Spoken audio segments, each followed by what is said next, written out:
Bridge, হুম। ভালুঘাট bridge পার হয়ে আসতেছি বেগুনটোনা, ওই জায়গায় আমার একটা ছেলে ডাক দিছে। হুম ডাক দিয়ে বলতেছে যে তোর বাসা কই।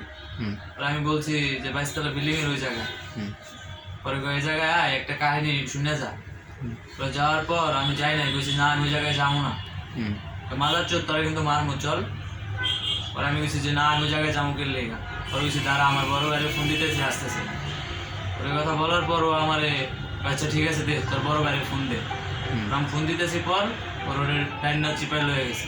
আচ্ছা চিপাই লইয়া আর অস্ত্র মস্ত্র ঠেকায়া মোবাইল আর মানি ব্যাগ রেখে দিছি। আচ্ছা কত টাকা ছিল? 500 টাকা। আর মোবাইল ছিল কি মোবাইল? Realme Realme. মডেল কত? 8। রিয়েলমি 8। আচ্ছা ওদের দেখলে তো চিনতে পারবা নাকি? হ্যাঁ দেখলে চিনতে, ফেস দেখলে চিনতে পারবো। বাসা কই? বাসা একসাথে ডবল ওকে। ধবলক। তোমার? ডবল ধবলক।